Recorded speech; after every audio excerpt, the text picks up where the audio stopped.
Hey everyone, welcome back to the channel. Today we're going to be taking a look at the Civivi Sendy. It is a newer addition to the Civivi lineup. It is a pocket knife, kind of like a quick draw thing, assisted open if you will. But we're going to dive into it, break it down, see some of the features, the steel type, and see if it's the right thing for you if you want to pick up something like this. So let's get into it.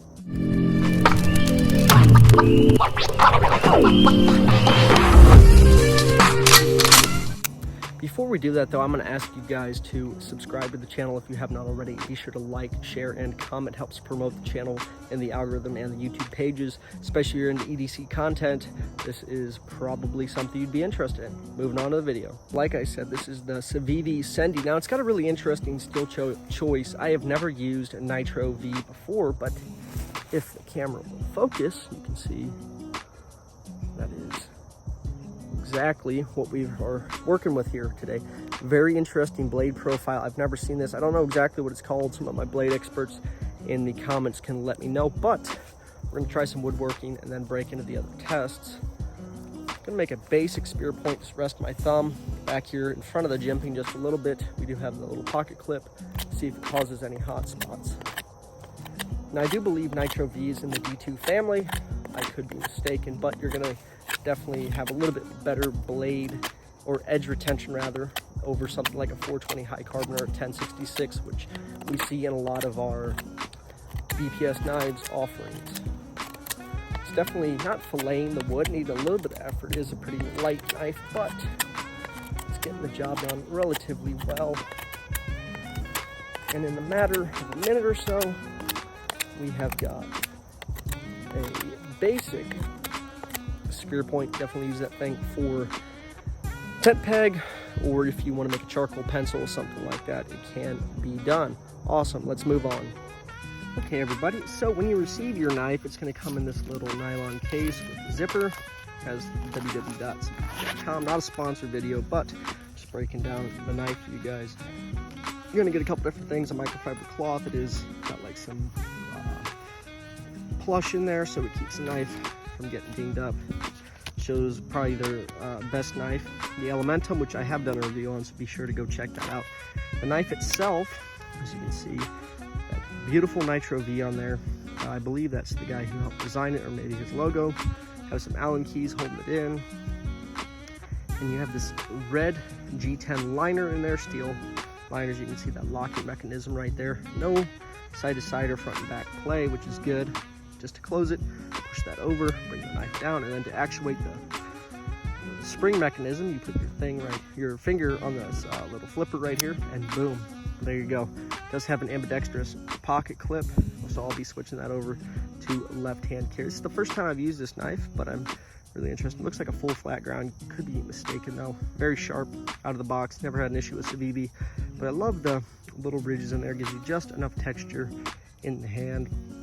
No complaints overall. Let's see how that pocket clip rides in the pocket.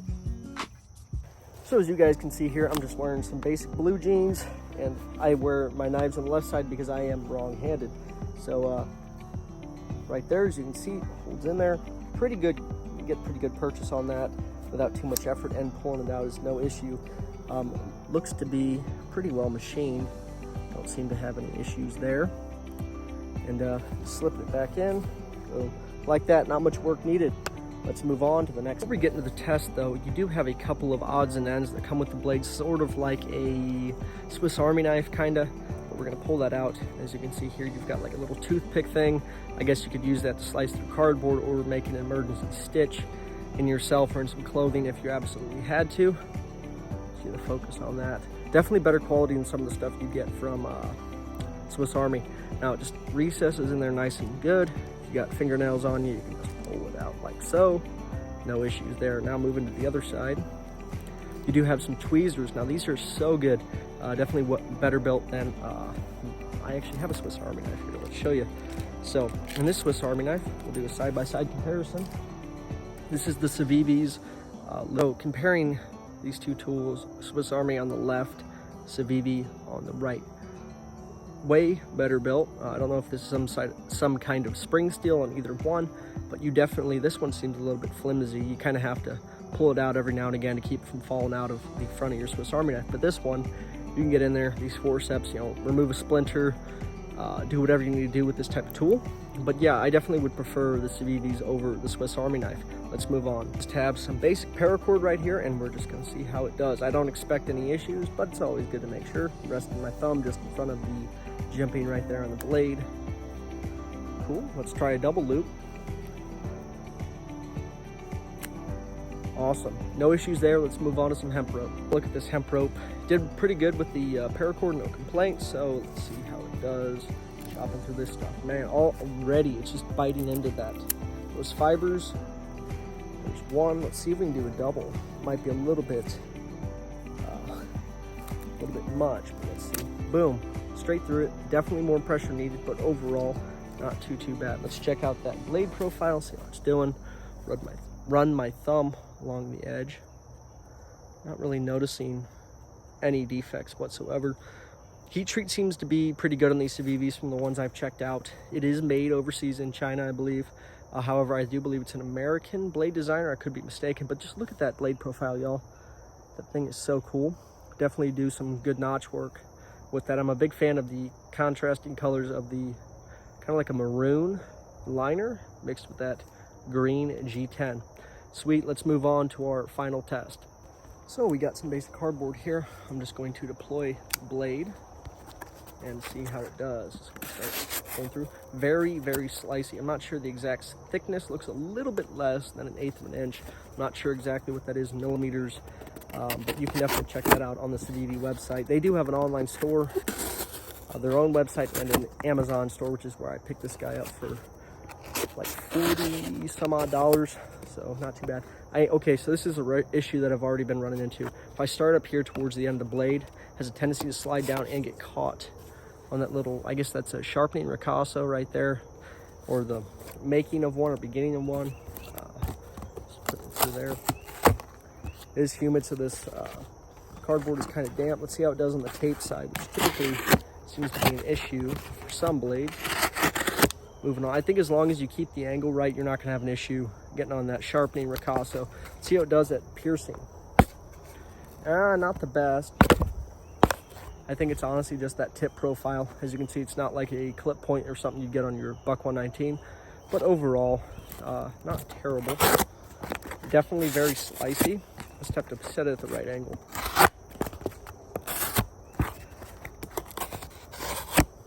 Sweet, let's move on. Alrighty, deploy that blade real quick. So some honest thoughts. I think this is a pretty good option for EDC.